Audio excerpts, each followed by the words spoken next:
North Shore Club played host to all 16 districts last week for the hotly contested Toro men's Interprovincials. Following a waterlogged week, it was another soggy start for the semi-finals, where defending champs Bay of Plenty took on Otago, who qualified by the narrowest of margins, a half point in an individual countback, seeing the Southerners into the Final Four. Bay of Plenty quickly showed the pedigree that's seen them win 7 of the last 11 titles. First to get a point on the board was last year's playoff hero Victor Jannon with a 5-3 win over Mark Brooks. The Bay were led expertly by unbeaten number 1 Peter Lee. His 7-6 romp of Brent McEwen secured the third and winning point. Bay of Plenty into yet another final with a 5-0 win over Otago. They would meet the winner of the matchup between Wellington and Manwatu-Wanganui. The early initiative was taken by Hayden Ring as he beat Adam Church 2-up to have Manwatu-Wanganui on track for their second consecutive final. Also going to the 18th hole was the battle of the number 4s, with Wellington's Peter Spearman Byrne falling to Trent Munn 2-up. Manwatu-Wanganui now with 2 wins on the board. Wellington closed the ledger to 2 points to 1 thanks to Braden Maisie's 2-1 victory.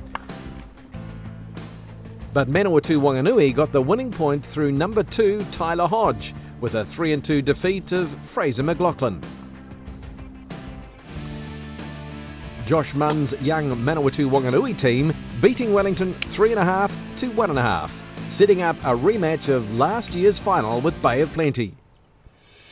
The sun emerged at North Shore as Bay of Plenty went in hunt of their 8th Toro Interprovincial title in 12 years. But it was Manwatu-Wanganui number 1 Josh Munn leading by example, 3-up over the undefeated Peter Lee after 4 holes.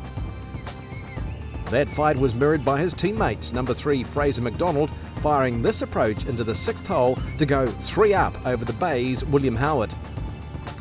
Josh's brother Trent Munn was 1 down to Victor Jannon, but won here on the 6th hole to get back to all square. Manawatu-Wanganui's fast start showed on the scoreboard, the province up in 4 matches against the favoured Bay of Plenty as each pairing went through the turn.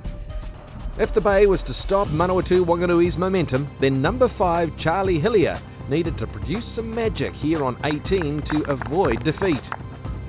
His exquisite chip matched by Hayden Ring, who won 2-up, putting the first point on the board for Manawatu-Wanganui. Further back in the field, the battle of the number 1 saw Josh Munn easily prevail in a lopsided clash with the previously unbeaten Peter Lee. His 5-4 needing just 1 more point to claim the trophy. Ahead on 18, brother Trent Munn and Bay of Plenty's Victor Jannon were deadlocked at all square. And when Munn's birdie putt slid by, it was over to Jannon to win the hole and steal the match for the Bay.